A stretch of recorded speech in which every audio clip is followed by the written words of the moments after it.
All right, so we're doing a news segment. It's part of Getting Cultured, but it's gonna be high history. I'm very excited. So we can't show you. We couldn't actually partake on camera because it's on YouTube, but we went outside, and trust, we all did plenty. Donnie is going to be the high school teacher today.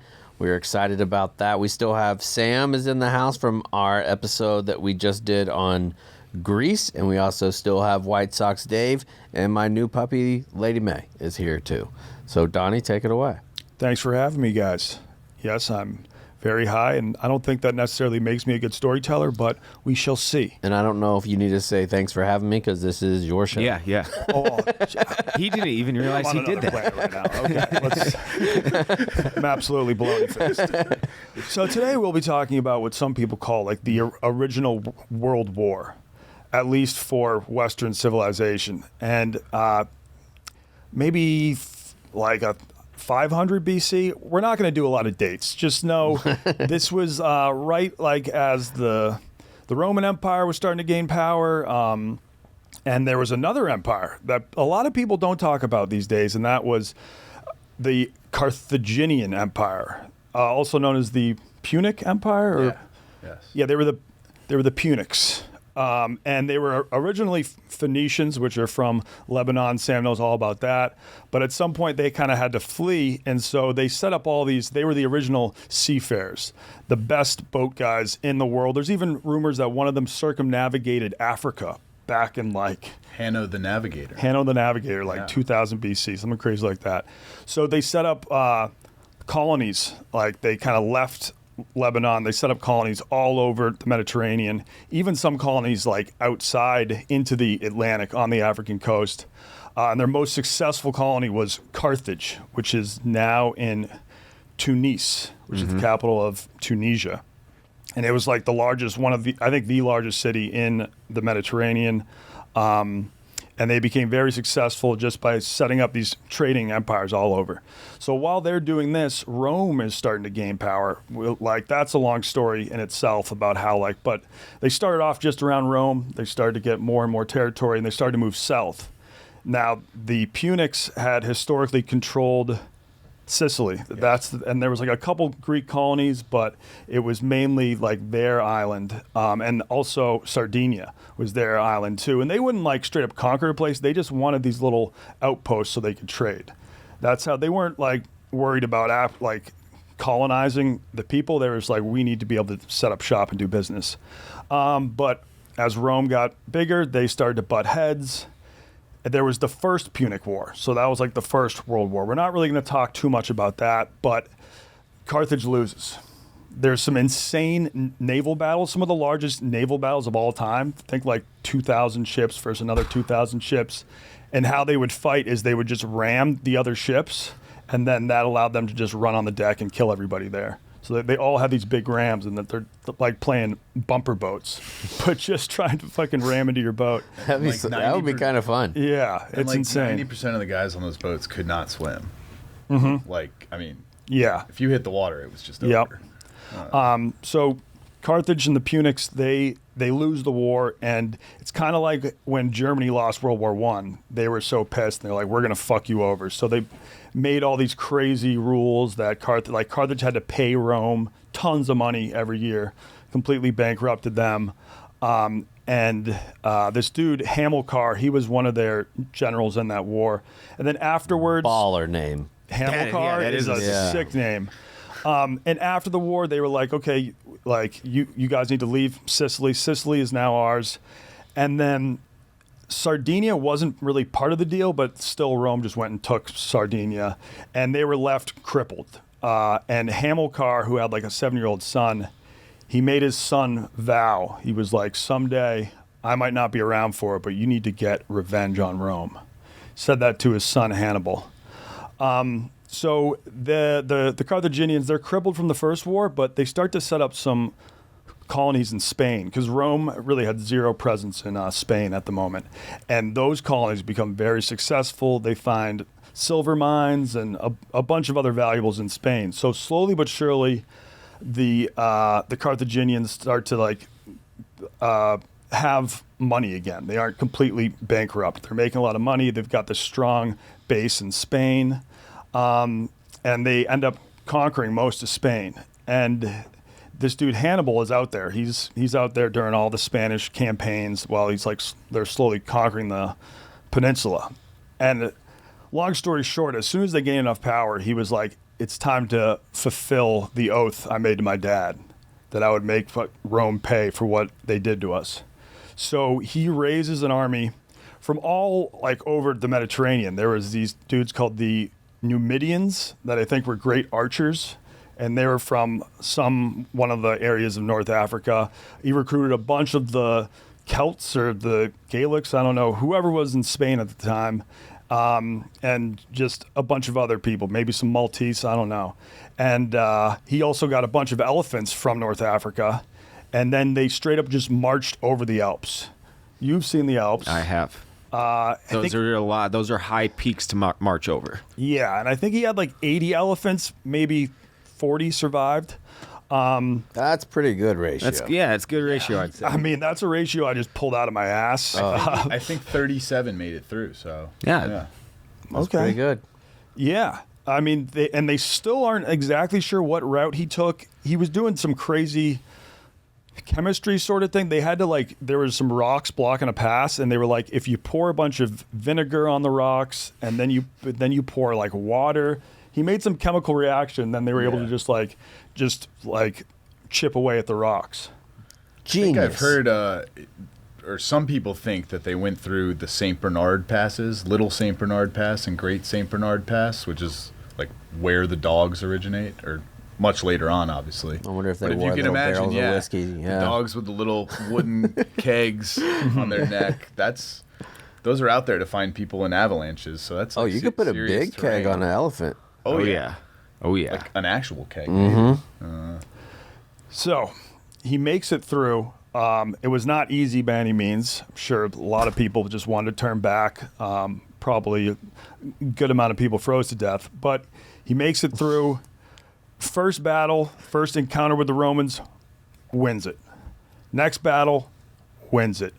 Starts just winning every battle against the Romans. And finally, the Romans are like, all right, this is becoming a problem. Let's throw everything we have at him. So they amassed an army, I think, of 80,000 people. And as the Carthaginians are going through Rome, they're finding some people that are willing to turn on Rome. Yeah. Yeah, it's when they're in northern Italy, a lot of the people there are like, oh, well, fuck this. We recently got conquered by Rome. Fuck those guys. We'll join yours. So he amassed an army of maybe 50,000, but Rome sends 80,000 people at him, maybe more. And he invents this genius military technique that is still, it's been copied by Napoleon, probably Julius Caesar, I don't know, even up to the Mongols definitely used it. The Mongols, yeah. World War II. It was kind of, so he lined up his troops, and he had all of the best troops on the flanks and all of his worst troops in the middle. So when they then encountered the Roman army, the middle started to give way, and Rome was like, holy shit, we're winning this battle.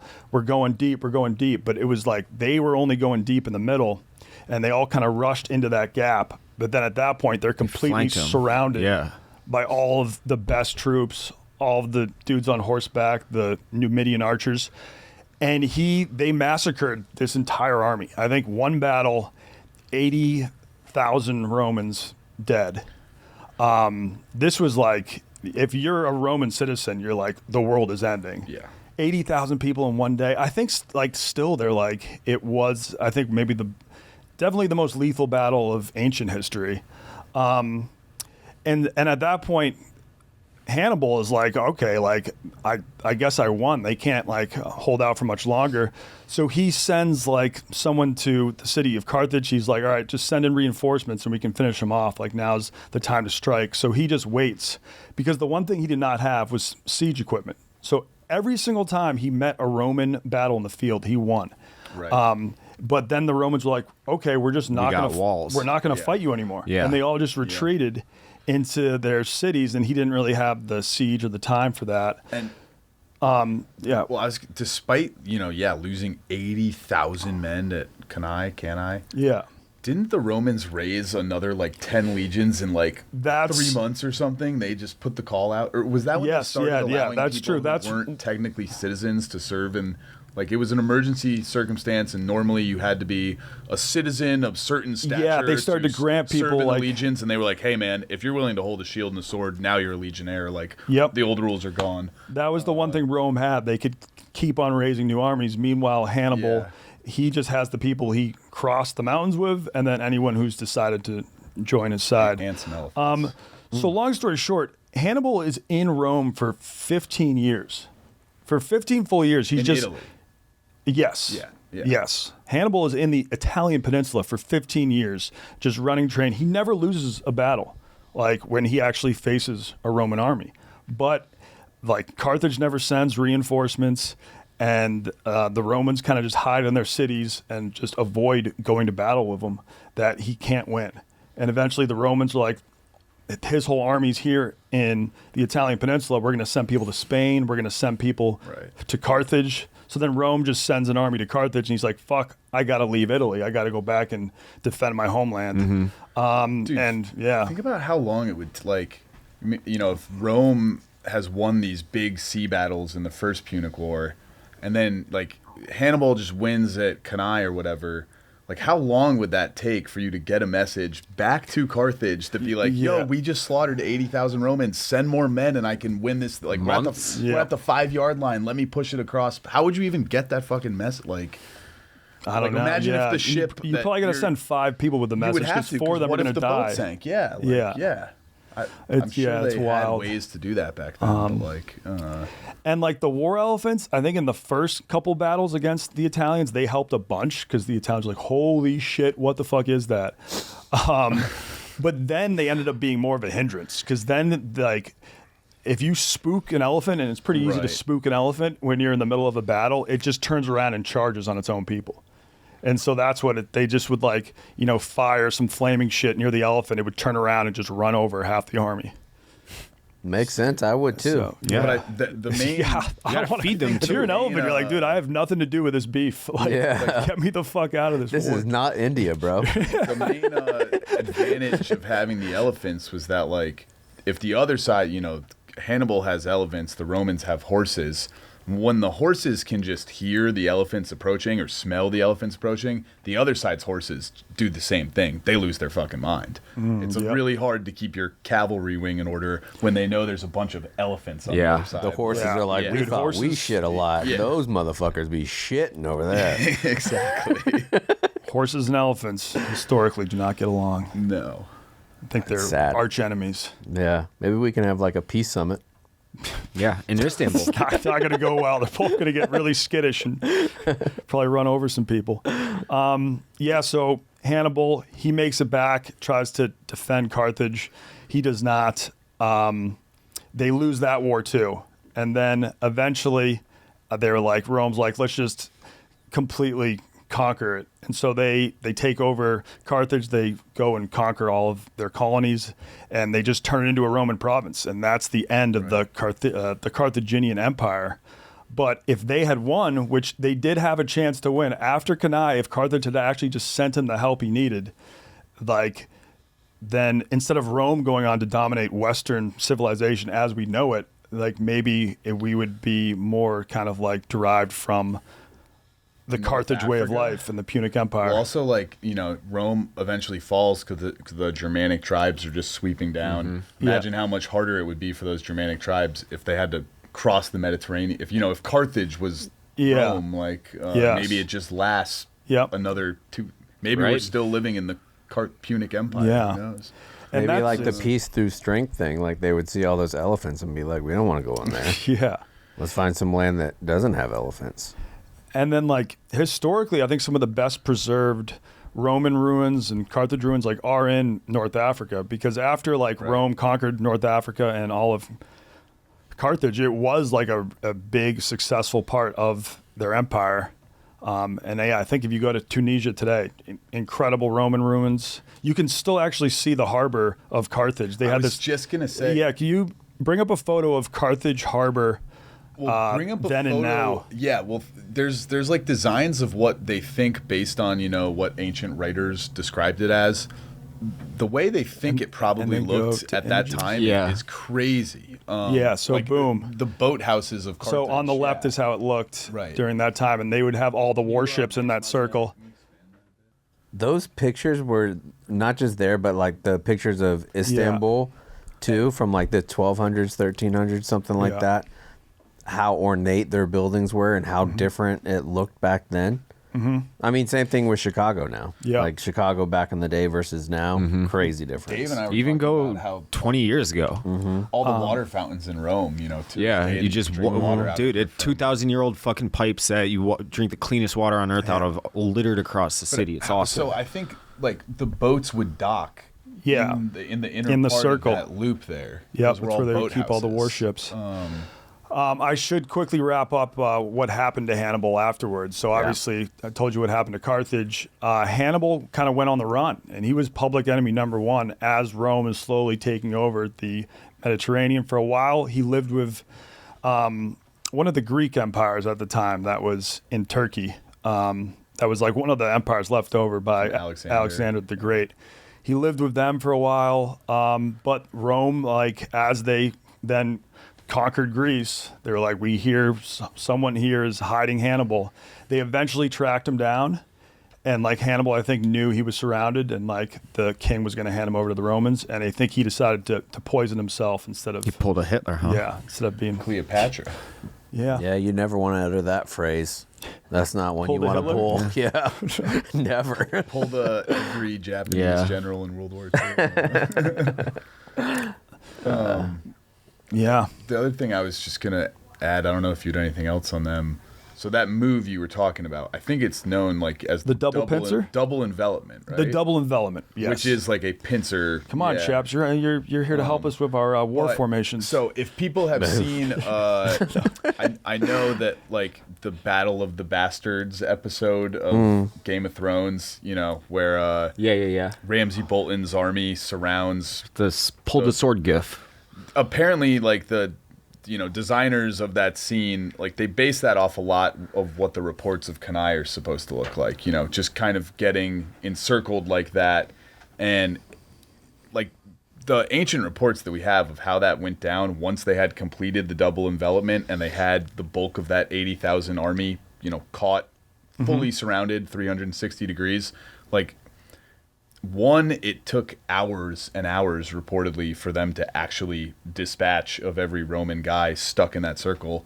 And a lot of them weren't people, like a lot of the deaths weren't coming from Hannibal's soldiers stabbing these guys, shooting them with arrows, whatever. It was just as that circle got more constricted, the getting literally crushed to death, getting trampled on. I mean, I think that Battle of the Bastards scene in Game of Thrones would have been kind of accurate to what it was like as it just got tighter and tighter.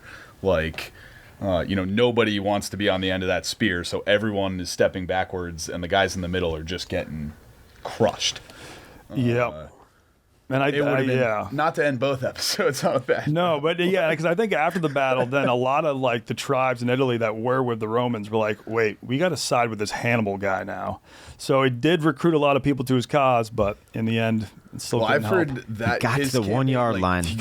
Yes, there were Italians that joined him, but I've also heard some people say that was kind of like one of the earlier moments of Italian peninsula patriotism, Italian because everyone pride. was like, hey, we might not be Roman, we might be Tuscans or Umbrians, but The original this Hannibal Hannibal guy, yeah. this Hannibal guy's not from here, and he's got elephants, and he's invading. He's got like, fucking elephants, dude. Yeah. so Fucking One of my favorite war quotes is about getting surrounded. Chesty Puller, I've tattooed actually on my arm. Whenever in the Korean War, they were completely surrounded, and his quote is, "They have us surrounded, which simplifies the problem." And so then they fought their way out from that double envelopment and won the battle. but where was that? And I think it was Kaesong. Interesting. Yeah, it's a very Where's Kaesong? South Korea. Cool. That makes sense. Dave was just quoting the great old Band of Brothers line. What That's was it? General, or that was Dick Winters. I think it was Winters. Yeah, they just Dick dropped Winters. over Normandy. They were all I mean, they didn't hit their drop zone at all. Some were 30, 40 miles off.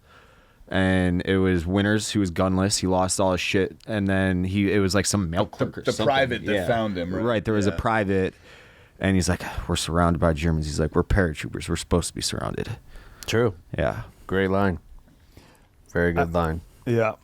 I think another reason why the Roman armies were so bad against Hannibal for a while, apparently in Rome, if you were like, they had two heads of state, like the two main guys, and they changed every 2 years. And so every 2 years, Rome would just have two new people in charge of the army, two people that didn't really even agree with each other. The consul. Right? And they were just like wealthy elites from Rome. Like a lot of them didn't know how to like wage warfare. And like dictator was an actual political role, or was it dictator or tyrant? I think it was dictator, right? Dictator, yeah. Where the Roman Senate, in times of, like after the Battle of Cannae, when it's just complete chaos, we're on the brink, they could declare a dictator, Yep. Like a martial law kind of. expanded powers. It could last more than that 2 years. It was not shared between two people, and it was like an official role. Yes. We're elevating a guy to dictator at the moment. Like, Wow. And I can't believe that slipped my mind. It just popped back in of where it was. Not Quezon. It was Chosen. The Chosen Warriors. Oh, yeah. Right. Dude, the Chinese have been making some crazy, like, big-scale action movies about the Korean War the last few years, which my grandpa fought there. I'm not sure if I should be going and watch these movies, but it's like, the Saving Private Ryan of the Chinese film industry has been these movies high about, praise. like, The Chosen I'm just talking Reservoir is about like fucking crazy. Like the scale, the amount of money they put into these films. Okay. Yeah, I mean, they've been doing the that amount for a of while. extras It that hasn't are like involved, helped. but they're all about the stuff they did in the Korean War, because I don't think they can really brag about much that happened in the 40s period. That was all the nationalists, right? That's why they invented a movie called Great Wall, where Matt Damon comes and helps the Chinese fight monsters trying to climb over the Great Wall. Right. Did you ever It's see like, I think if they actually made a story about the Great Wall, they'd be like, well, it took forever to build. It didn't really help much. We got invaded constantly. I think I told a story like about the Chosen Reservoir when we had Charles Raoul on, but it was so cold there that they didn't have hardly any rations. So the guys' gloves were going like essentially bad, and they would, in order to eat, they would have to shoot their MREs because they didn't have enough lumber, they didn't have enough wood to even start fire. So they would shoot their canned MRE and put the chunk in their mouth to get their nutrients. And whenever they had to have because they only had the flat mittens at the time, they didn't have like finger gloves. So in order to have their fingers on the trigger, they would cut a hole in that one spot, and then that finger would eventually get crossbite. So the reason why you see so many Korean veterans that are missing fingers is because they would have to move on to the next finger, the next finger, the next finger. Jeez. Dude, Crazy, right? I don't think I'd be great in warfare in general, but especially a Cold War. Like a physically Fuck cold that. war. Like I'll sometimes be at a ski resort, and like by 3 p.m. I am miserable. Like, but my But you toes can have put lost stuff on, and if circulation. I can't feel my fingers, and I'm like, I'm wearing fucking gloves. If you're wearing gear, though, if you're like, it would suck. Chosen Reservoir, there's no getting around it. But I would rather fight in 20-degree weather than some of the days that we spent in Fallujah when you're wearing 70 pounds of gear, like moving around in that heat. You can't take anything off, and you're just out there in that fucking bad heat. swamp ass. Uncle You're walking Chaps. around in 20-degree weather, you're going to warm up. Yeah, but you read. Why can't we fight some of all these- wars in the fall? Or in San Nice little Diego. brisk Well, not chill San out there, Diego. like- Let's You read some of go these somewhere reports else. of like Valley Forge or like Napoleon's army leaving Russia. Yeah. And like they didn't have shoes, and there was like 1.5 feet of snow, and guys were like ripping their arm sleeves off to wrap around their feet as they trudged through 1.5 feet of snow. Like, oh my. Yeah, No thanks. crazy. All that crazy. Ancient warfare, no thank you. I like being able to shoot Yeah, I long like- distance. Fighting my battles with shoes on. Yeah. You fucking psychos. Yeah. All right. Well, that was another edition That was of super fun. High History. That was- Dude, yeah. obviously so I could, much fun. I could do this a lot. I could do this Yep. all day. Thank you for letting me sit in the chair over here and nod my head. You're welcome. And everybody will be back next week. We'll see Yep. you then.